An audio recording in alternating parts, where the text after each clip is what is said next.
নমস্কাৰ সকলোকে এলপিএনএম sir YouTube চেনেলৰ আন এটা ভিডিঅলৈ স্বাগতম জনাইছো। যেহেতু আমি যোৱা ভিডিঅ'ত ক্লাছ 4ৰ গণিত কিতাপখনত থকা পাঠ নম্বৰ 4 যাৰ নাম আছিল যোগ, এই পাঠটোৰ ভিতৰত থকা যিখিনি প্ৰশ্ন দিয়া আছিল সেই প্ৰশ্নখিনি আমি সমাধান কৰিছিলো। অৰ্থাৎ পেজ নাম্বাৰ 65 অৰ্থাৎ 65 নম্বৰ পেজলৈকে আমি প্ৰশ্নখিনি সমাধান কৰিছিলো। আৰু যদি তোমালোকে সেই ভিডিঅ'টো চোৱা নাই, অনুগ্ৰহ কৰি তোমালোকে আগতে সেই ভিডিঅ'টো এবাৰ ভালদৰে চাই ল'বা। আজি আমি এই পাঠটোৰ ভিতৰত থাকি যোৱা আন কিছুমান প্ৰশ্ন আমাৰ থাকি গ'ল, সেই প্ৰশ্নখিনি আজি আমি এই ভিডিঅ'ৰ যোগেদি সমাধান কৰিম।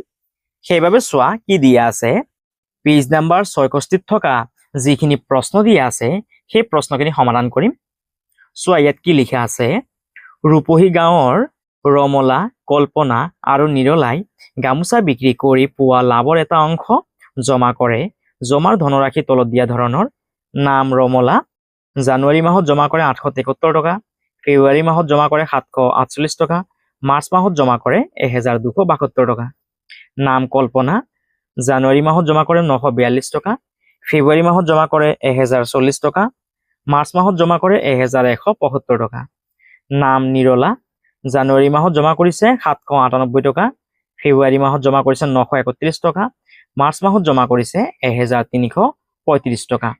এতিয়া আমি ৰমলাই জানুৱাৰী, ফেব্ৰুৱাৰী, মাৰ্চ মাহত অৰ্থাৎ এই তিনিটা মাহত কিমান টকা জমা কৰিছে সেইটো আমি ইয়াত লিখিব লাগিব। অৰ্থাৎ আমি এই তিনিওটা যোগ কৰিব লাগিব। চোৱা কেনেধৰণে কৰিম। প্ৰথমে কিমান লিখা আছে 873, তাৰপিছত 748, 748, তাৰপাছত 1272, 1272। এতিয়া গোটেইখিনিক আমি যোগ কৰিম। 8, 8 2 10, 10 আৰু 3 যোগ কৰিলে কিমান হ'ব 13। 13ত যেহেতু আমি দুইটা অংক পালো, যেতিয়াই আমি দুইটা অংক পাম তেতিয়া আমি সদায় এই পিছফালে থকা অংকটোকে আমি লিখিম। পিছফালে 3 আছে সেইবাবে আমি ইয়াত 3 লিখিম আৰু আগত থকা সংখ্যাটোক আমি আগৰ ঘৰত পঠাই দিম। এতিয়া এইখিনি যোগ কৰা। 7, 7 4 11, 11 আৰু 7 18, 18 আৰু 1 19। 19ত যেহেতু আমি দুইটা অংক পালো আৰু পিছফালে যেহেতু 9 আছে সেইবাবে আমি ইয়াত 9 লিখিম আৰু আগত থকা একটোক আমি আগৰ ঘৰত পঠাই দিম। এইখিনি যোগ কৰা। 8, 8 2 10, 10 আৰু 7 17, 17 আৰু 1 কিমান 18। 18ত যেহেতু আমি দুইটা অংক পালো সেইবাবে আমি এই পিছত থকা 8টো ইয়াত লিখিম আৰু আগত থকা একটোক আমি আগৰ ঘৰত পঠাই দিম। ইয়াত কিমান আছে 1 আছে, 1 1 কিমান হ'ব 2 হ'বগৈ। অৰ্থাৎ কিমান পালো 2893। সেইবাবে ইয়াত লিখিবা 2893। ইয়াৰ পাছত কল্পনাই জানুৱাৰী, ফেব্ৰুৱাৰী, মাৰ্চ মাহত অৰ্থাৎ এই তিনিটা মাহত কিমান টকা জমা কৰিছে সেইখিনি আমি ইয়াত লিখিব লাগিব। অৰ্থাৎ এই তিনিটাক আমি কি কৰিব লাগিব যোগ কৰিব লাগিব। 942, 1040, 0 4 0 1, 1175, 5 7 1 1 যোগ। এতিয়া গোটেইখিনি যোগ কৰা। 5 2 7, 7 4 11, 11 আৰু 4 15। 15ত যেহেতু আমি দুইটা অংক পালো, যেহেতু পিছপিনে 5 আছে সেইবাবে আমি ইয়াত 5 লিখিম আৰু আগত থকা একটোক আমি আগৰ ঘৰত পঠাই দিম। 9 আৰু 1 10, 10 আৰু 1 কিমান 11। 11ত যেহেতু আমি দুইটা অংক পালো সেইবাবে যেহেতু পিছত 1 আছে সেইবাবে আমি ইয়াত 1 লিখিম আৰু আগত থকা একটোক আমি আগৰ ঘৰত পঠাই দিম। 1 1 2 আৰু 1 3। অৰ্থাৎ কিমান পালো 3157। 3157, 3157 বুলি লিখিবা। ইয়াৰ পাছত নিৰলাই কিমান টকা জমা কৰিছে এই তিনিটাক যোগ কৰা। 798, 798, 931, 931 আৰু 1335। 5 3 3 1 গোটেইখিনি যোগ কৰা। 8 8 1 9, 9 আৰু 5 যোগ কৰিলে কিমান হ'ব 14। 14ত যেহেতু পিছফালে 4 আছে সেইবাবে আমি ইয়াত 4 লিখিম আৰু আগত থকা একটোক আমি আগৰ ঘৰত পঠাই দিম। 9 9 আৰু 3, 9 আৰু 3 কিমান হ'বগৈ 12, 12 3 15, 15 আৰু 1 কিমান হ'ব 16। 16ত যেহেতু আমি দুইটা অংক পালো সেইবাবে আমি এই পিছত থকা অংকটো ইয়াত লিখিম আৰু আগত থকা একটোক আমি আগৰ ঘৰত পঠাই দিম। 9 9 আৰু 7 16, 16 3 19, 19 আৰু 1 কিমান হ'ব 20। 20ত যেহেতু আমি দুইটা অংক পালো, যেহেতু পিছফালে 0 আছে সেইবাবে আমি ইয়াত 0 লিখিম আৰু আগত থকা দুটোক আমি আগৰ ঘৰত পঠাই দিম। 2 আৰু 1 যোগ কৰিলে কিমান হ'ব 3 হ'বগৈ। অৰ্থাৎ কিমান পালো আমি 3064। ইয়াত লিখিবা 3 0 6 4 এতিয়া ৰমলা কল্পনা নিৰলা তিনিজনে মিলি পেলাই জানুৱাৰী মাহত কিমান টকা জমা কৰিছে সেইখিনি আমি ইয়াত লিখিব লাগিব অৰ্থাৎ এই তিনটাক আমি ইয়াত কি কৰিব লাগিব যোগ কৰিব লাগিব 8 8 2 10 10 আৰু 3 যোগ কৰিলে কিমান হ'ব 13 আমি ইয়াত কৰো 873 942 আৰু 798 গোটেইখিনিক যোগ কৰা 8 2 10 10 আৰু 3 13 13 যেহেতু দুটা অংক আছে সেইভাবে পিছৰ অংকটো আমি ইয়াত লিখিম আৰু আগত থকা একটোক আমি আগৰ ঘৰত পঠাই দিম 7 7 আৰু 4 কিমান 7 আৰু 4 11 11 আৰু 9 20 20 আৰু 1 21 21 যেহেতু আমি দুটা অংক পালো সেইভাবে পিছত থকা একটো আমি ইয়াত লিখিম আৰু আগত থকা দুটো আমি আগৰ ঘৰত পঠাই দিম 9 9 আৰু 8 17 17 আৰু 7 কিমান হ'ব 17 18 19 20 21 22 23 24 আৰু ইয়াত 2 আছে 26 হয়নে ইয়াত তোমালোকে 26 লিখিবা যেহেতু আগত আৰু একো নাই সেইভাবে আমি ইয়াত 26 26 লিখিম অৰ্থাৎ কিমান পালো 2613 ইয়াত লিখিবা 2613 ইয়াৰ পাছত এই তিনটাক যোগ কৰা 748 748 1040 0401 আৰু কিমান 931 139 ইয়াক যোগ কৰা 8 আৰু 1 যোগ কৰিলে 9 হ'বগৈ 4 4 8 8 আৰু 3 কিমান হ'বগৈ 11 11 যেহেতু আমি দুটা অংক পালো সেইভাবে আমি এই পিছত থকা একটো ইয়াত লিখিম আৰু আগত থকা একটোক আমি আগৰ ঘৰত পঠাই দিম 9 আৰু 7 16 16 আৰু 1 কিমান 17 17 যেহেতু আমি দুটা অংক পালো সেইভাবে আমি এই পিছৰ অংকটো লিখিম আৰু আগত থকা একটোক আমি আগৰ ঘৰত পঠাম 1 1 যোগ কৰিলে কিমান হ'বগৈ 2 হ'বগৈ অৰ্থাৎ কিমান পালো 2719 2719 এতিয়া এই তিনটাক যোগ কৰা আমি ইয়াতে কৰি দিও পাছে পাছে 10 10 2 12 12 যেহেতু আমি দুটা অংক পালো সেইভাবে পিছত থকা আমি দুটো ইয়াত লিখিম আৰু একটো আমি আগৰ ঘৰত পঠাই দিম 7 7 14 14 আৰু 3 17 17 আৰু 1 18 18 যেহেতু আমি দুটা অংক পালো সেইভাবে এই পিছত থকা 8টো আমি ইয়াত লিখিম আৰু এই একটো আগৰ ঘৰত পঠাই দিম 2 2 1 3 3 3 6 6 আৰু 1 কিমান হ'ব 6 আৰু 1 7 1 2 3 অৰ্থাৎ কিমান পালো 3782 এতিয়া তোমালোকে এই তিনটা যোগ কৰিব পাৰা নহলে এই তিনটা যোগ কৰিব পাৰা উত্তৰটো কিন্তু আমাৰ একই ওলাবগৈ এই তিনটাক যোগ কৰি চোৱা কিমান আছে 2 6 1 3 2 7 1 9 2719 আৰু 3782 3782 এতিয়া গোটেইখিনিক যোগ কৰা 9 9 আৰু 2 11 11 3 14 14 4 হাতত থাকিল 1 8 9 10 আৰু 1 কিমান হল 11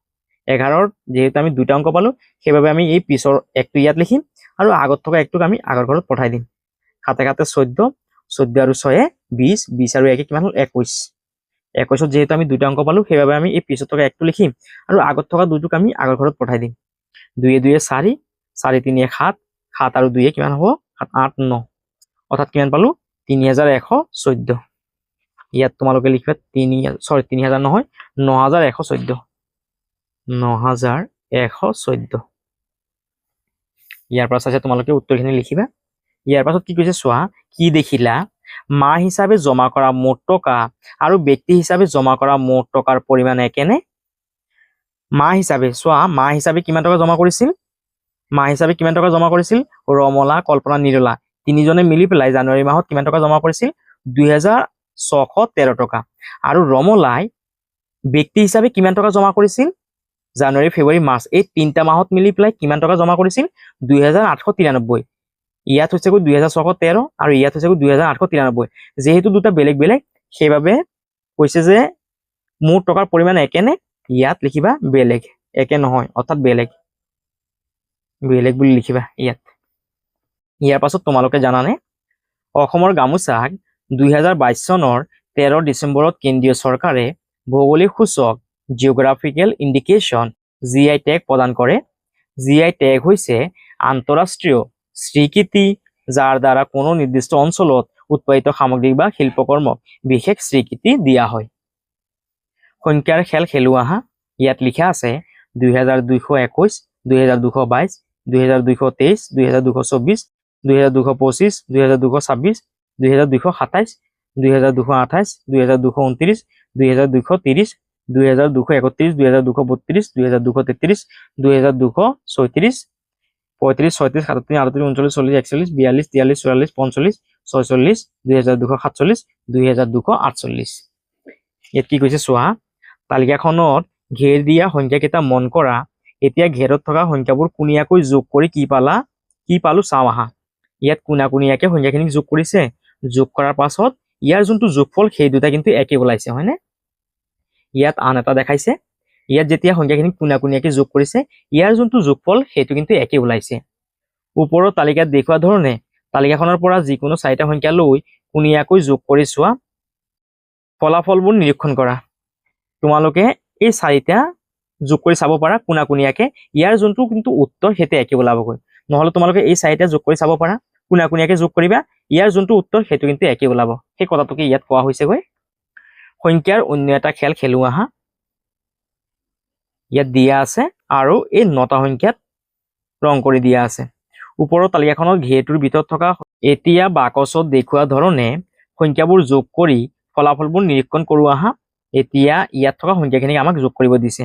2227 লগত 2228 আৰু 2229 যোগ কৰি চাওঁ কিমান হয়।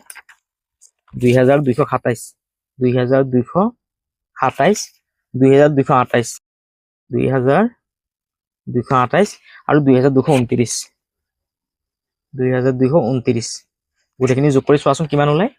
9 আৰু 8 যোগ কৰি কিমান হ'ব? 17 আৰু 7 যোগ কৰিলে কিমান ওলাব? 24। 24ত যেহেতু আমি 2টা অংক পালো, সেইবাবে পিছফালে থকা 4টো আমি ইয়াত লিখিম আৰু আগত থকা 2টো আমি আগৰ ঘৰত পঠাই দিম।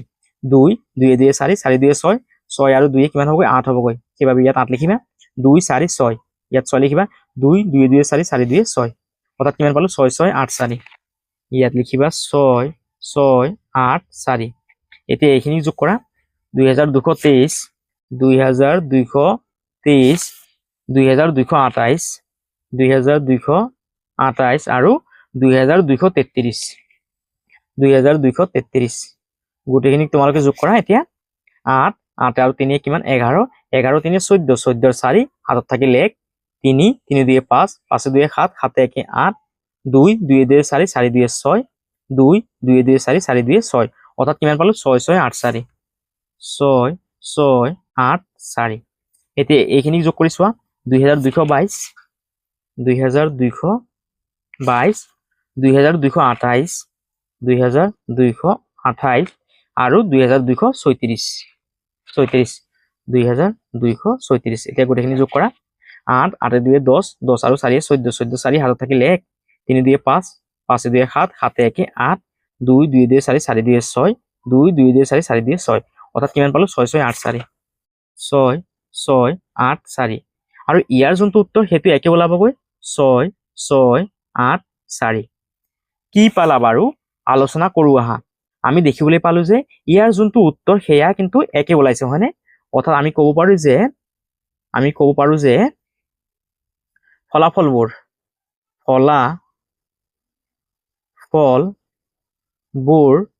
ফলাফলবোৰ একে।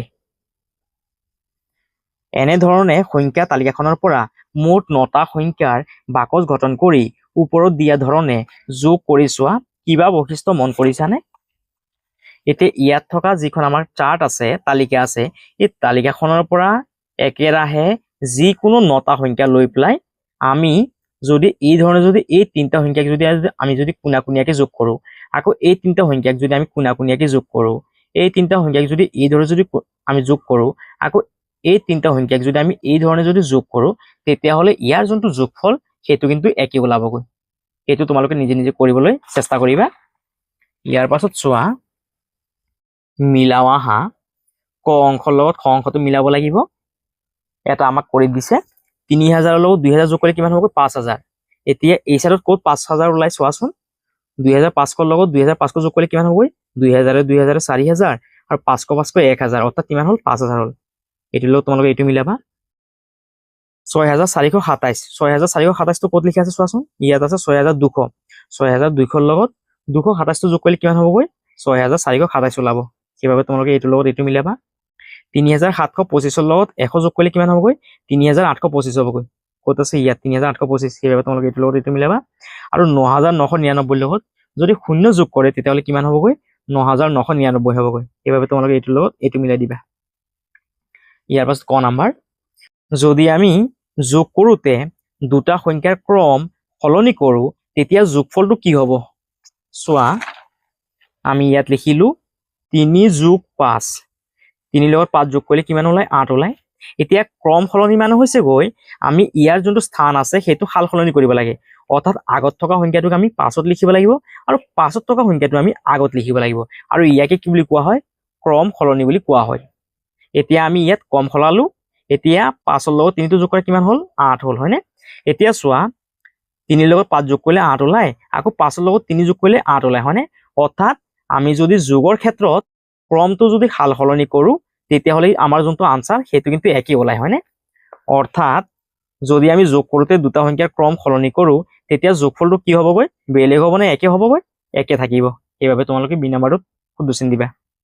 যিকোনো এটা সংখ্যাৰ লগত আন কি সংখ্যা যোগ কৰিলে যোগফলটো একে থাকিব। ইয়াত লিখিলো মই 8 লিখিলো, 8ৰ লগত যদি মই 0 যোগ কৰোঁ তেতিয়াহ'লে 8 পাম, হয়নে? 8ৰ লগত 0 যোগ কৰিলে 8 পাম। আকৌ যদি মই 3ৰ লগত 0 যোগ কৰোঁ তেতিয়াহ'লে কিমান পাম? 3 পাম। ইয়াত কি কৈছে চোৱা, যিকোনো এটা সংখ্যাৰ লগত আন কি সংখ্যা যোগ কৰিলে যোগফলটো একে থাকিব? 0। 0টো যদি যোগ কৰোঁ আমি তেতিয়াহ'লে সংখ্যাটো একে থাকিব, হয়নে? সেইবাবে তোমালোকে ইয়াত খৰ এ নাম্বাৰটোত শুদ্ধ চিন দিবা। গ নাম্বাৰ, 3টা অংক বিশিষ্ট আটাইতকৈ ডাঙৰ সংখ্যাটোৰ লগত কি সংখ্যা যোগ কৰিলে 4টা অংক বিশিষ্ট আটাইতকৈ সৰু সংখ্যাটো পোৱা যাব? আমি জানো যে এটা অংকৰে সবতকৈ সৰু সংখ্যা আমি কি লিখিব পাৰি? 1 লিখিব পাৰি, আৰু এটা অংকৰে সবতকৈ ডাঙৰ সংখ্যা লিখিব পাৰি 9। দুইটা অংকৰে আমি সবতকৈ সৰু সংখ্যা লিখিব পাৰি 10, দুইটা অংকৰে সবতকৈ ডাঙৰ সংখ্যাটো লিখিব পাৰি আমি 99, তিনিটা অংকৰে সবতকৈ সৰু সংখ্যা লিখিব পাৰি আমি 100, আৰু তিনিটা অংকৰে আমি সবতকৈ ডাঙৰ কি লিখিব পাৰিম? 999, আৰু 4টা অংকৰে আমি সবতকৈ সৰু লিখিব পাৰি সংখ্যাটো 1000, আৰু 4টা অংকৰে আমি সবতকৈ ডাঙৰ সংখ্যাটো লিখিব পাৰিম 9999। এতিয়া চোৱা, প্ৰশ্নটোত কি কৈছে? 3টা অংক বিশিষ্ট আটাইতকৈ ডাঙৰ সংখ্যাটো, 3টা অংকৰে আমি সবতকৈ ডাঙৰ সংখ্যা কি লিখিব পাৰিম? 999। ডাঙৰ সংখ্যাটোৰ লগত কি সংখ্যা যোগ কৰিলে 4টা অংক বিশিষ্ট আটাইতকৈ সৰু সংখ্যাটো পোৱা যাব? আমি যদি 999ৰ লগত 1 যোগ কৰোঁ তেতিয়াহ'লে আমি কিমান পাম? 1000 পাম, হয়নে? 1000, আৰু এই 1000টো 4টা অংকৰে লিখিব পৰা আটাইতকৈ সৰু সংখ্যা। সেইবাবে ইয়াৰ যোনটো উত্তৰ সেইটো হ'বগৈ 1। ইয়াৰ পাছত 4টা অংক বিশিষ্ট আটাইতকৈ সৰু সংখ্যাটোৰ লগত 3টা অংক বিশিষ্ট আটাইতকৈ ডাঙৰ সংখ্যাটো যোগ কৰা। 4টা অংক বিশিষ্ট আটাইতকৈ সৰু সংখ্যা, 4টা অংক বিশিষ্ট আটাইতকৈ সৰু সংখ্যাটো কিমান? 1000। 1000, আৰু কি কৈছে? 4টা অংক বিশিষ্ট আটাইতকৈ সৰু সংখ্যাটোৰ লগত 3টা অংক বিশিষ্ট আটাইতকৈ ডাঙৰ সংখ্যাটো, 3টা অংকৰে আমি সবতকৈ ডাঙৰ সংখ্যা কি লিখিব পাৰি? 999। এতিয়া এই 1000ৰ লগত 999টো যোগ কৰা। 9 আৰু 0 যোগ কৰিলে 9 হ'বগৈ, 9 আৰু 0 যোগ কৰিলে 9 হ'ব, 9 আৰু 0 যোগ কৰিলে 9 হ'বগৈ, আৰু 1ৰ 1টো লিখিবা, অৰ্থাৎ কিমান পালো? 1999। সেইবাবে ইয়াৰ যোনটো উত্তৰ সেইটো হ'বগৈ 1999। ইয়াৰ পাছত, অংকৰ পুনৰাবৃত্তি নকৰাকৈ 4টা অংকৰে গঠিত আটাইতকৈ সৰু সংখ্যাটোৰ লগত সেই সংখ্যাটোক বিপৰীত ক্ৰমত লিখি পোৱা সংখ্যাটো যোগ কৰা। 4টা অংকৰ পুনৰাবৃত্তি নকৰাকৈ 4টা অংকৰে গঠিত আটাইতকৈ সৰু সংখ্যাটো আমি কি লিখিব পাৰিম? আটাইতকৈ সৰু সংখ্যাটো 4টা অংকৰে আমি সবতকৈ সৰু সংখ্যা কি লিখিব পাৰিম? 1000 লিখিব পাৰিম, হয়নে?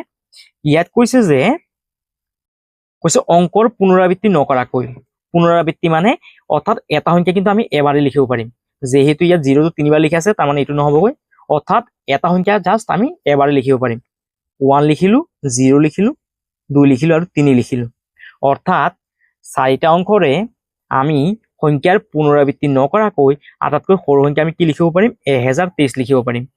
এতিয়া কি কৈছে? কৈছে যে সৰু সংখ্যাটোৰ লগত সেই সংখ্যাটোক বিপৰীত ক্ৰমত লিখি পোৱা সংখ্যাটোত যোগ কৰা। এতিয়া এই সংখ্যাটোক আমি উল্টা দিশৰ পৰা লিখি আহিব লাগিব। ইয়াত হ'বগৈ 3, ইয়াত হ'ব 2, ইয়াত 0, ইয়াত 1 হ'বগৈ। এতিয়া ইয়াক যোগ কৰা, 3 আৰু 1 যোগ কৰিলে 4, 2 আৰু 0 যোগ কৰিলে 2, 2 আৰু 0 যোগ কৰিলে 2, 3 লগত 1 যোগ কৰিলে 4, অৰ্থাৎ কিমান পালো? 4 2 2 4। ইয়াৰ উত্তৰটো হ'বগৈ 4 2 2 4। এইটো হ'ল আমাৰ ইয়াৰ উত্তৰ। ইয়াৰ পাছত 9499তকৈ 500 ডাঙৰ সংখ্যাটো কি? অৰ্থাৎ এই 9499ৰ লগত 500টো আমি যোগ কৰিব লাগিব। 9499ৰ লগত 500 যোগ কৰা। 9 লগত 0 যোগ কৰিলে 9 হ'বগৈ, 9 আৰু 0 যোগ কৰিলে 9 হ'বগৈ, 5ৰ লগত 4 যোগ কৰিলে 9 হ'বগৈ, আৰু 9টো তলত নমাই দিয়া, অৰ্থাৎ কিমান পালো? 9999। ইয়াত তোমালোকে লিখিবা 9999। এইটো হ'ল আমাৰ উত্তৰ। ইয়াৰ পাছত সমস্যা সমাধান কৰোঁ আহা। ক নাম্বাৰ, বিশ্ব পৰিৱেশ দিৱসৰ দিনা আদৰ্শ প্ৰাথমিক বিদ্যালয়ৰ শিক্ষক তথা শিক্ষাৰ্থীসকলে 347 জোপা, মিলন আত্মসহায়ক গোটে 1374 জোপা আৰু পঞ্চায়তৰ সদস্যসকলে 437 জোপা গছপুলি গাঁৱৰ বিভিন্ন স্থানত ৰোপণ কৰিলে গাঁওখনত সেইদিনা মুঠ কিমান গছপুলি ৰোৱা হ'ল, এই গোটেইখিনি আমি যোগ কৰিব লাগিব। ক নাম্বাৰৰ উত্তৰ, প্ৰথমে কিমানটা গছপুলি ৰুইছিল, 347টা হয়নে, সেইবাবে ইয়াত লিখিবা 347। ইয়াৰ পাছত কেইটা গছপুলি ৰুইছিল, 1374, ইয়াত লিখিবা 1374। ইয়াৰ পাছত 437টা গছপুলি ৰুইছিল, 437, 7, 3, 4। এতিয়া গোটেইখিনি যোগ কৰা, 7, 7 7 14, 14 আৰু 4 কিমান, 18। 18ত যেহেতু আমি দুটা অংক পালো, সেইবাবে আমি এই পিছত থকা অংকটো ইয়াত লিখিম আৰু আগত থকা একটো আমি আগৰ ঘৰত যোগ কৰিম। 7, 7 3 10, 10 আৰু 4 14, 10 আৰু 4 14, 14 আৰু 1 কিমান, 15। 15ত যেহেতু আমি দুটা অংক পালো, সেইবাবে এই পিছত থকা অংকটো আমি ইয়াত লিখিম আৰু এই একটো আমি আগৰ ঘৰৰ লগত যোগ কৰিম। 3 3 6, 6 4 10, 10 আৰু 1 কিমান, 11। 11ত যেহেতু আমি দুটা অংক পালো, সেইবাবে আমি এই পিছত থকা একটো ইয়াত লিখিম আৰু এই একটো আমি আগৰ ঘৰৰ লগত যোগ কৰিম। 1 1 1 কিমান, 2, অৰ্থাৎ 2158 জোপা গছ কি কৰিছে, সেইদিনাখন ৰোপণ কৰা হৈছিল। গাঁওখনত সেইদিনা মুঠ কিমান গছপুলি ৰোৱা হ'ল, তোমালোকে তলত এইটো লিখিবা যে গাঁওখনত সেইদিনা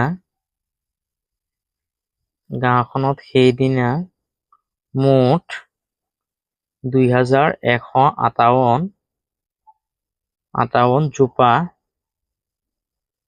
জোপা গছপুলি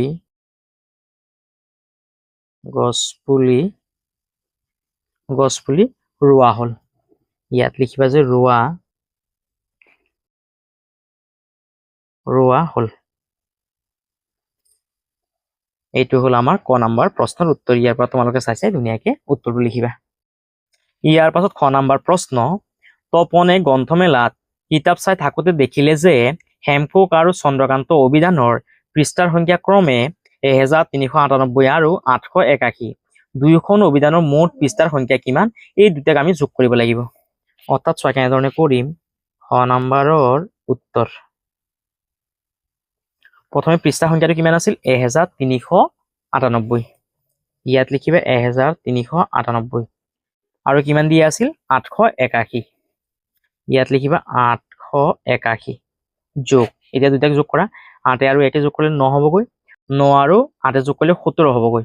17ত যেহেতু আমি দুটা অংক পালো, সেইবাবে আমি এই পিছত থকা 7টো ইয়াত লিখিম আৰু 1টো আমি আগৰ ঘৰৰ লগত যোগ কৰিম। 8 আৰু 3 কিমান হ'বগৈ, 11, 11 আৰু 1 যোগ কৰিলে কিমান হ'বগৈ, 12।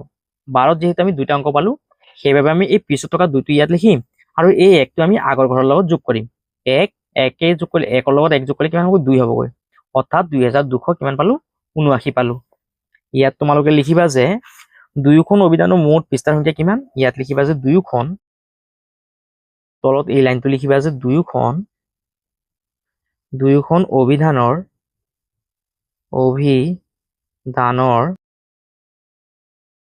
অভিধানৰ মুঠ পৃষ্ঠাৰ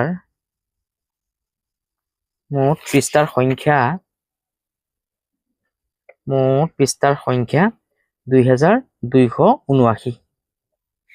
এইটো তোমালোকে চাইছা ধুনীয়াকে, ইয়াৰ পৰা খ নাম্বাৰৰ উত্তৰটো ধুনীয়াকে লিখিবা।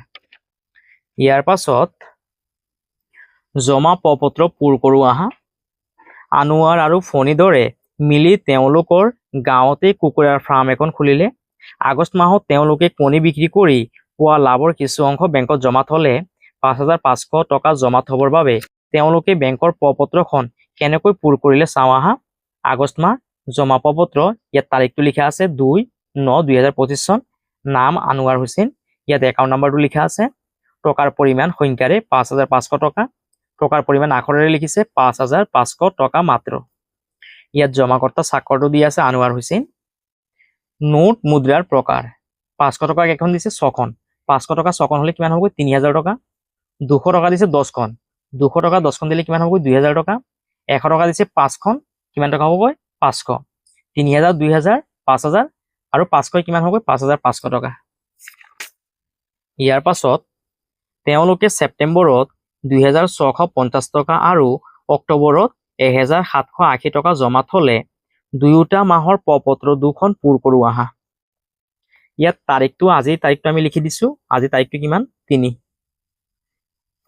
ইয়াত চোৱাচোন অসমীয়াত নে ইংলিছত লিখিছে অসমীয়াত লিখি আছে হয়নে সেইবাবে আমি ইয়াত অসমীয়াত লিখিম 3 তাৰিখ 6 মাহ আৰু 2026 চন একাউণ্ট নম্বৰ ইয়াত একাউণ্ট নম্বৰটো কিবা এটা লিখি দিছো 1 2 3 একাউণ্ট নম্বৰত 11টা থাকে প্ৰথম যোনখিনি সংখ্যা আছে এইখিনি আমি দেখা নাপাওঁ বা ইয়াৰ পৰা তোমালোকে 11টা একাউণ্ট নম্বৰ লিখি দিবা যে 1 2 3 4 5 6 7 8 9 10 1 2 3 4 5 6 7 8 9 10 11টা সংখ্যা থাকে একাউণ্ট নম্বৰত আৰু নামটো ইয়াত লিখিলো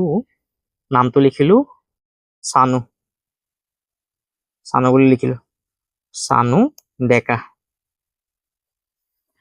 টকাৰ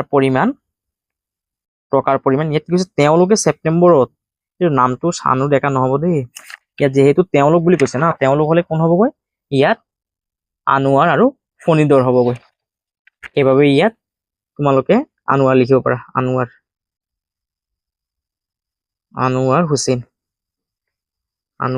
হুছেইন বুলি লিখিবা ইয়াত আনোৱাৰ হুছেইন টকাৰ পৰিমাণ কিমান টকা জমা কৰিছিল ছেপ্টেম্বৰ মাহত 2650 টকা আৰু ইয়াত আমি আখৰে লিখিব লাগিব যে 2000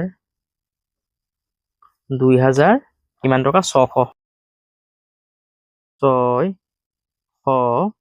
কিমান টকা 50 টকা 50 টকা মাত্ৰ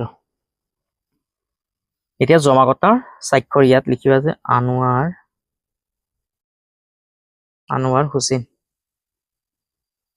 আনোৱাৰ হুছেইন এতিয়া কিমান টকা জমা কৰিছিল 2650 টকা ধৰিলো 500 টকা দিছে কেইখন 4খন 500 টকা 4খন দিলে কিমান টকা হ'বগৈ 2000 টকা 2000 ধৰিলো 200 টকা দিছে 3খন 200 টকা 3খন দিলে কিমান হ'বগৈ 600 টকা এতিয়া 2600 হৈ গ'ল আৰু কিমান টকা 50 টকা দিছে এখন 50 টকা এতিয়া গোটেইখিনি যোগ কৰিলে কিমান হ'বগৈ 0 0 0 5 আৰু 0 0 5 হ'বগৈ 6 আৰু 0 যোগ কৰিলে 6 হ'বগৈ আৰু 2 আৰু 2 2650 ইয়াৰ পৰা চাইছে তোমালোকে এনেধৰণে প্ৰপত্ৰখন পূৰ কৰি ল'বা ইয়াৰ পাছত অক্টোবৰ মাহ তাৰিখটো 3 তাৰিখ লিখিলো 3/6/2026 নামটো ধৰিলো আমি ফণীধৰ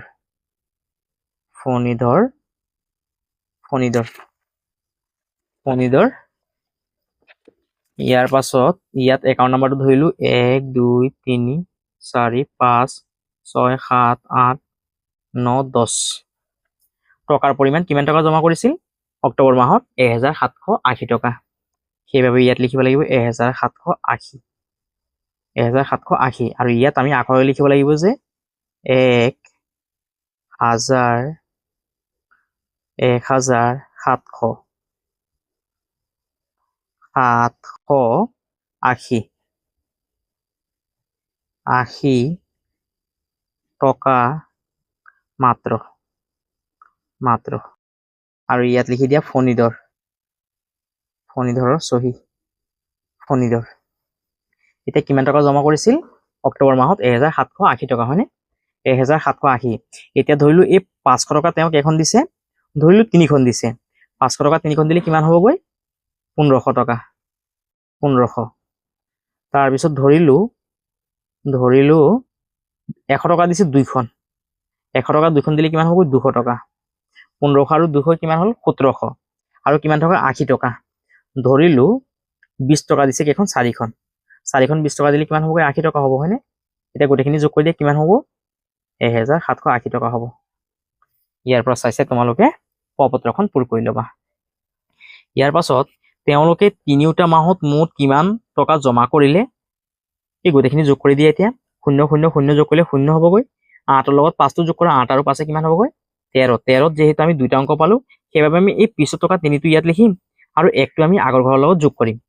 6 6 5 11 11 আৰু 7 18 18 আৰু 1 কিমান 19 19 যেহেতু আমি দুইটা অংক পালো সেইবাবে আমি ইয়াত 9টো লিখিম আৰু এই 1টো আমি আগৰ ঘৰৰ লগত যোগ কৰিম 5 5 2 7 7 1 8 8 1 9 অৰ্থাৎ তিনিওটা মাহত তেওঁলোকে কিমান টকা জমা কৰিছিল 9930 টকা তেওঁলোকে তিনিওটা মাহত মুঠ 9,930 টকা জমা কৰিলে এনেধৰণে তোমালোকে লিখি দিবা ইয়াৰ পাছত গাণিতিক সমস্যা তৈয়াৰ কৰোঁ আহা গগৈ খুৰাহঁতৰ গাঁৱত মেডাম মেফিৰ অনুষ্ঠানৰ দিনা পুৱা 2145 গৰাকী মানুহ আৰু পাছবেলা 2433 গৰাকী মানুহৰ সমাৱেশ ঘটিছিল এই পৰিস্থিতি সাপেক্ষে গাণিতিক সমস্যা এটা কল্পনা কৰোঁ আহা অৰ্থাৎ এইখিনিৰে এটা প্ৰশ্ন বনাব দিছে গগৈ খুৰাহঁতৰ গাঁৱত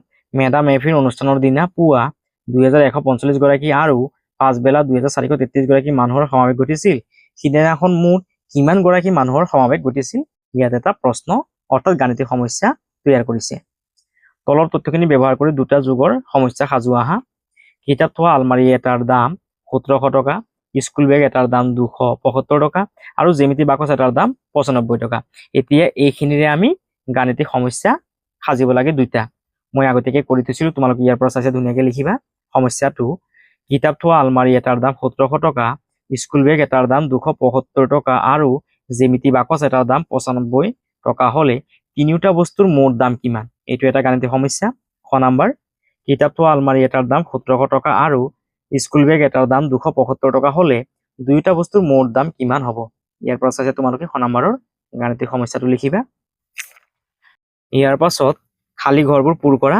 ইয়াত থকা খালী ঘৰটোত কি সংখ্যা বহিব সেইখিনি আমি পূৰাব লাগে 9ৰ লগত আমি কিমান যোগ কৰিলে ইয়াত 1 পাম 9ৰ লগত যদি আমি 2 যোগ কৰোঁ 9ৰ লগত যদি আমি 2 যোগ কৰোঁ তেতিয়াহ'লে কিমান পাম 11 পাম হয়নে 11ৰ 1টো বহিব আৰু 11ৰ 1টো বহিব পিছফালৰ 1টো ইয়াত বহিছে আৰু আগত থকা 1টো আগৰ ঘৰত গৈ যোগ হ'বগৈ 3 2 5 আৰু 1 কিমান হ'বগৈ ইয়াত 6 হ'বগৈ এতিয়া 7ৰ লগত এনেকুৱা আমি কি সংখ্যা যোগ কৰিলে আমি পিছফালে 13 পাম অৰ্থাৎ 3 পাম 7ৰ লগত যদি আমি 6 যোগ কৰোঁ 7 6 যোগ কৰিলে 13 হ'বগৈ 13ৰ পিছফালে কিমান 3 আছে সেইবাবে ইয়াত 3টো বহিব আৰু এই 1টো আগৰ ঘৰত গৈ যোগ হ'বগৈ 4 1 5 আৰু 1 6 অৰ্থাৎ কিমান পালো 6361 ইয়াৰ পাছত খ নাম্বাৰ 4 আৰু 2 যোগ কৰা কিমান হ'বগৈ 6 হ'বগৈ এতিয়া 5ৰ লগত আমি এনেকুৱা কি সংখ্যা যোগ কৰিলে পিছফালে আমি 8 পাম 5ৰ লগত যদি আমি 3 যোগ কৰোঁ 5ৰ লগত 3 যোগ কৰিলে 8 হ'বগৈ হয়নে আৰু এই 2ৰ লগত এনেকুৱা আমি কি সংখ্যা যোগ কৰিলে 5 পাম 2ৰ লগত যদি আমি 3 যোগ কৰোঁ 2 আৰু 3 যোগ কৰিলে 5 হ'বগৈ আৰু 6 আৰু 2 যোগ কৰিলে কিমান হ'বগৈ 8 হ'বগৈ ইয়াৰ পাছত গ নাম্বাৰ 3 আৰু 2 5 5ৰ লগত আমি কিমান যোগ কৰিলে 8 পাম 3 হয়নে 5 3 8 6 6 1 7 7ৰ লগত আমি কিমান যোগ কৰিলে 9 পাম 7ৰ লগত যদি আমি 2 যোগ কৰোঁ 7ৰ লগত 2 যোগ কৰিলে 9 পাম 5 5 2 7 7 1 8 3 3 1 4 4 2 6 ইয়াৰ পাছত ঘ নাম্বাৰ 9 9 আৰু 2 11 11 5 কিমান হ'ব 16 16ৰ যেহেতু পিছফালে 6 আছে সেইবাবে ইয়াত 6 লিখিবা 3 3 6 6 আৰু 1 কিমান 7 7ৰ লগত ইয়াত যেহেতু 8 হ'ব লাগিব সেইবাবে তোমালোকে ইয়াত কিমান লিখিবা আৰু 1 এটা লিখিবা 3 3 6 6 1 7 7 1 8 8 আৰু 1 কিমান হ'বগৈ 9 হ'বগৈ আৰু ইয়াত 4 3 7 7 আৰু 2 9 ইয়াৰ পাছত 5 5 3 8 8ৰ লগত যদি আমি 2 যোগ কৰোঁ তেতিয়াহ'লে কিমান হ'ব 10 হ'বগৈ 10ৰ পিছফালে কিমান আছে 0 আছে সেইবাবে ইয়াত 0টো বহিল আৰু 1টো আগৰ ঘৰত গৈ যোগ হ'বগৈ 6 4 10 10 2 12 12 1 13 13ৰ ইয়াত 3 হ'বগৈ 1টো আগৰ ঘৰত গৈ যোগ হ'বগৈ অৰ্থাৎ ইয়াত হ'বগৈ ইয়াত কিমান হ'বগৈ 1টো আছে আৰু ইয়াত 6 হ'বগৈ 6 আৰু 1 কিমান হ'বগৈ 7 হ'বগৈ 3 3 2 5 5 2 7 ইয়াৰ পৰা চাইছে তোমালোকে খালী ঘৰখিনি পুৰাই ল'বা ইয়াৰ পাছত পিতাৰে ঘৰৰ কিছুমান সামগ্ৰী কিনিবলৈ দেউতাকৰ লগত বৈদ্যুতিক সামগ্ৰী দোকানলৈ গ'ল দোকানখনত বিভিন্ন সামগ্ৰী তলত দিয়া ধৰণেৰে সজাই থোৱা আছে ইয়াত টেবুল ফেন আছে কিমান টকা 2399 টকা বৈদ্যুতিক কেটলি 499 টকা ৰাইচ কুকাৰ 1783 টকা ইয়াৰ পাছত ওজন জোকা যন্ত্ৰ মূল্য হৈছেগৈ 3199 টকা কেলকুলেটৰৰ মূল্য হৈছেগৈ 2100 টকা আৰু ডিজিটেল ঘড়ীৰ মূল্য হৈছেগৈ 1500 টকা পিটাৰে ঘৰৰ বাবে এখন টেবুল ফেন, দুটা বৈদ্যুতিক কেটলি আৰু এটা ৰাইচ কুকাৰ কিনিলে মুঠ কিমান টকা খৰচ হ'ল চাওঁ আহা। ইয়াত কি কৈছে কৈছে যে পিটাৰে ঘৰৰ বাবে এখন টেবুল ফেনৰ দাম কিমান 2399। যেহেতু এখন টেবুল ফেন কিনিব, এখন টেবুল ফেনৰ দামটো কিমান আছে 2399। ইয়াৰ পাছত দুটা বৈদ্যুতিক কেটলি এইখিনি হৈছে বৈদ্যুতিক কেটলি দুটা, অৰ্থাৎ দুইবাৰ 499 দুইবাৰ যোগ কৰা। ইয়াৰ পাছত আৰু এটা ৰাইচ কুকাৰৰ দাম 1783 কিনিলে মুঠ কিমান টকা খৰচ হ'ল চাওঁ আহা। এতিয়া গোটেইখিনি যোগ কৰা। 9 9 9 18 আৰু 9 কিমান হ'ব 27 আৰু 3 কিমান হ'ব 30। 30ৰ পিছফালে যেহেতু 0 আছে সেইবাবে ইয়াত 0 লিখিবা আৰু আগত থকা 3টো আগৰ ঘৰত গৈ যোগ হ'বগৈ।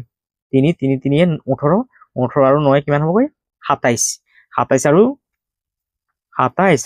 3 কিমান হ'বগৈ 27 আৰু 3 30 আৰু 8 কিমান হ'বগৈ 38ৰ পিছফালে যেহেতু 8 আছে সেইবাবে ইয়াত 8 লিখিবা আৰু এই 3টো গৈ আগৰ ঘৰত গৈ যোগ হ'বগৈ। 7 7 4 11 11 4 15 15 আৰু 3 15 3 18 আৰু 3 19 20 21 21ৰ যেহেতু আমি দুটা পালো অংক সেইবাবে ইয়াত আমি 1টো লিখিম আৰু এই দুটো আগৰ ঘৰত গৈ যোগ হ'বগৈ। 2 2 1 3 3 আৰু 2 5, অৰ্থাৎ কিমান টকা খৰচ হ'ল 5180 টকা। ইয়াত লিখিব লাগিব 5180 টকা। ইয়াৰ পাছত ইয়াত ৰচিদখন দিয়া আছে। কমিক নং 1123 অসমী electronic store Jyotinagar, mister Peter Changma. Comic নং 1 2 3 সামগ্ৰী কি কিনিছিল টেবুল ফেন, বৈদ্যুতিক কেটলি, ৰাইচ কুকাৰ। পৰিমাণ টেবুল ফেন কিনিছিল এটা, বৈদ্যুতিক কেটলি কিনিছিল দুইটা আৰু ৰাইচ কুকাৰ কিনিছিল এটা। প্ৰতিটো সামগ্ৰীৰ দাম টেবুল ফেন এটাৰ দাম 2399 টকা, বৈদ্যুতিক কেটলি এটাৰ দাম 499 টকা। যেহেতু দুইটা কেটলি কিনিছে সেইবাবে দুটা কেটলিৰ দাম কিমান হ'বগৈ 998 টকা। ৰাইচ কুকাৰ এটাৰ দাম 1783 টকা, সেইবাবে ইয়াত মুঠ টকাটো কিমান হ'বগৈ 1783। টেবুল ফেন যেহেতু এটা কিনিছে, এটা টেবুল ফেনৰ দাম 2399 টকা, সেইবাবে মুঠ দামটো কিমান হ'বগৈ 2399। এতিয়া এই গোটেইখিনি যোগ কৰি কিমান পাইছে 5180। ইয়াত আখৰে লিখিছে যে 5180 টকা মাত্ৰ। তাৰিখটো দিয়া আছে 15/6/2025 আৰু ইয়াত স্বাক্ষৰটো কৰিব লাগিব। ইয়াৰ পাছত আন এজন গ্ৰাহকে তলত দিয়া সামগ্ৰীবোৰ কিনিলে। ওজন জোকা যন্ত্ৰ এটা, ডিজিটেল ঘড়ী দুটা, কেলকুলেটৰ এটা। তেওঁ কিনা সামগ্ৰীবোৰৰ দামৰ এখন ৰচিদ তৈয়াৰ কৰা। মই ইয়াত আগতীয়াকৈ কৰি থৈছিলো ৰচিদখন, তোমালোকে ইয়াৰ পৰা চাই ধুনীয়াকৈ লিখিবা। মিছাছ ৰামু ডেকা, নামটো লিখিলো মই ৰামু ডেকা বুলি। কমিক নং 1 2 3 সামগ্ৰীৰ নাম কি কিনিছিল ওজন জোকা যন্ত্ৰ, ডিজিটেল ঘড়ী, কেলকুলেটৰ। ওজন জোকা যন্ত্ৰ কেইটা কিনিছিল এটা, সেইবাবে ইয়াত পৰিমাণটো 1 লিখিলো। যেহেতু ডিজিটেল ঘড়ী দুটা কিনিছিল সেইবাবে ইয়াত 2 লিখিলো। কেলকুলেটৰ কিনিছিল এটা, সেইবাবে ইয়াত 1 লিখিলো। আৰু ওজন জোকা যন্ত্ৰৰ যোনটো দাম আছিল সেইটো কিমান আছে চোৱাচোন 3199 টকা, হয়নে? সেইবাবে ইয়াত লিখিলো 3199 টকা। ডিজিটেল ঘড়ীৰ দামটো কিমান আছে 1500 টকা, সেইবাবে ইয়াত 1500 লিখিলো। আৰু কেলকুলেটৰৰ দাম আছে কিমান 2100 টকা, সেইবাবে ইয়াত লিখিলো 2100 টকা।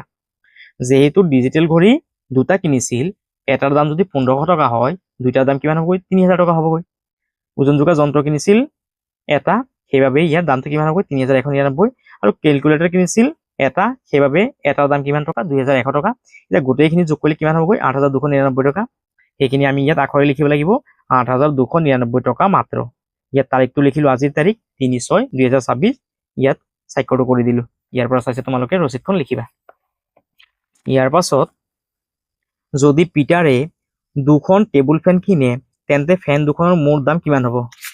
দুখন টেবুল ফেন কিনে, এখন টেবুল ফেনৰ দাম 2399, দুইখনৰ দাম কিমান হ'বগৈ আমি দুইবাৰ যোগ কৰিব লাগিব। 2399 দুইবাৰ যোগ কৰি দিয়া। 9 9 18 18 8 হ'ব, হাতত থাকিল 1। 9 9 18 আৰু 1 19 19ৰ 9 হ'বগৈ, হাতত থাকিব 1।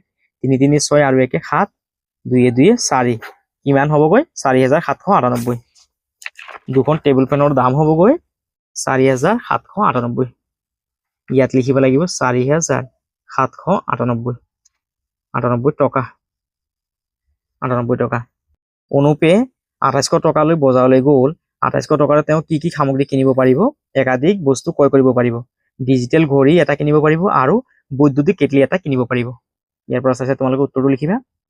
ইয়াৰ পাছত গ নম্বৰ প্ৰশ্ন, দুটা বৈদ্যুতিক কেটলি আৰু এখন টেবুল ফেনৰ আনুমানিক মুঠ দাম কিমান?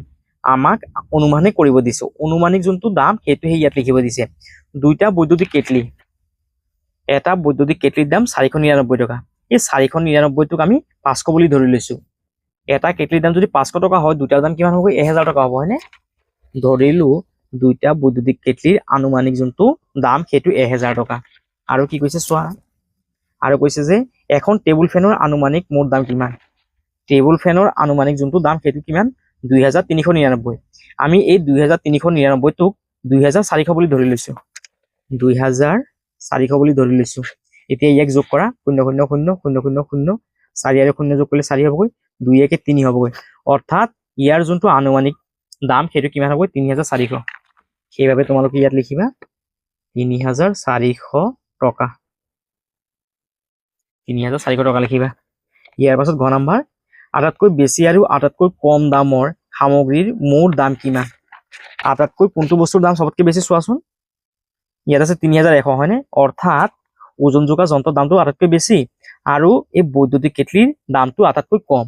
এতিয়া আমি এই যোনটো বস্তুৰ দাম আটাইতকৈ বেছি সেইটোৰ পৰা যোনটো বস্তুৰ দাম আটাইতকৈ কম সেইটো আমি বিয়োগ কৰিব লাগিব। অৰ্থাৎ ডাঙৰ সংখ্যাটোৰ পৰা সৰু সংখ্যাটো আমি বিয়োগ কৰিম।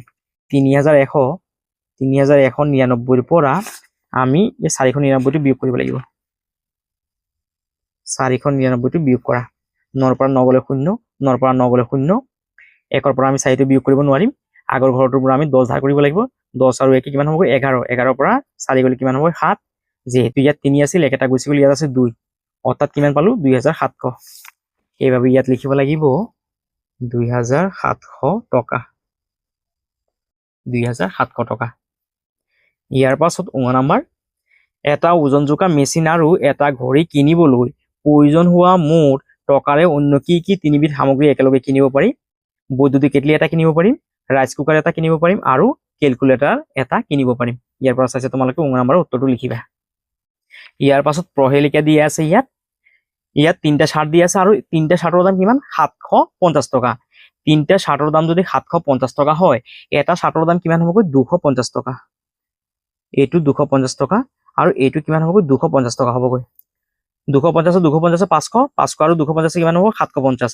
অৰ্থাৎ এটা চাৰ্টৰ দাম কিমান হ'বগৈ? 250 টকা হ'বগৈ। ইয়াত ফেন দিয়া আছে 3টা। 3টা ফেনৰ দাম 4500। 3টা ফেনৰ দাম যদি 4500 হয়, তেতিয়াহ'লে এটা ফেনৰ দাম কিমান হ'বগৈ? 1500 টকা হ'বগৈ। 1500। ইয়াত 4টা তৰমুজ দিয়া আছে। 4টা তৰমুজৰ দাম যদি 160 টকা হয়, তেতিয়াহ'লে এটাৰ দাম কিমান হ'বগৈ? 40 হ'বগৈ। ইয়াত 4টাৰ দাম কিমান আছে? 160 টকা। 160। যেহেতু ইয়াত 4টা তৰমুজ আছে, সেইবাবে আমি 160টোক 4 হৰণ কৰিব লাগিব। 4 ষোল্লত কেইবাৰ যাব? 4 বাৰ। 4 4 গুণ 16। যেহেতু ইয়াত 0 আছে, 0 এটা ইয়াত আহিব, আন এটা 0 ওপৰলৈ যাব। অৰ্থাৎ চোৱা, এটা তৰমুজৰ দাম কিমান টকা? 40 টকা। এটাৰ দাম 40 টকা। এতিয়া ইয়াত এইখিনি আমি যোগ কৰিব লাগিব। এটা চাৰ্টৰ দাম কিমান আছিল? 250 টকা। এটা তৰমুজৰ দাম কিমান? 40 টকা। 250ৰ লগত আমি 40টো যোগ কৰিব লাগিব। আৰু আন এটা চাৰ্টৰ দাম কিমান আছে? 250 টকা, হয়নে? 250। এতিয়া গোটেইখিনি যোগ কৰা, 0 0 0, 5 5 10, 10 আৰু 4 14, 14 4, হাতত আছে 1, 2 2 4 আৰু 1 5, 2 2 4 আৰু 1 5, অৰ্থাৎ কিমান পালো? 540। অৰ্থাৎ এই 3টা বস্তুৰ দাম কিমান হ'বগৈ? 540 টকা। ইয়াৰ পাছত এখন ফেনৰ দাম কিমান টকা আছিল? 1500 টকা। 1500। আৰু এটা চাৰ্টৰ দাম কিমান আছিল? 250। আৰু এটা তৰমুজৰ দাম কিমান টকা আছিল? 40 টকা। এতিয়া গোটেইখিনি যোগ কৰি দিয়া, 0 0 0, 4 আৰু 5 যোগ কৰিলে 9 হ'বগৈ, 5 আৰু 2 যোগ কৰিলে 7 হ'বগৈ, 1ৰ 1, অৰ্থাৎ কিমান পালো? 1790। সেইবাবে ইয়াত লিখিবা 1790। ইয়াৰ পাছত এটা চাৰ্টৰ দাম কিমান টকা আছিল? 250 টকা।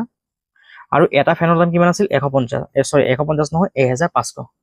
সেইবাবে ইয়াত লিখিম 1500। আৰু ইয়াত আন এটা ফেন দি আছে, এইটোৰ দাম কিমান? 1500।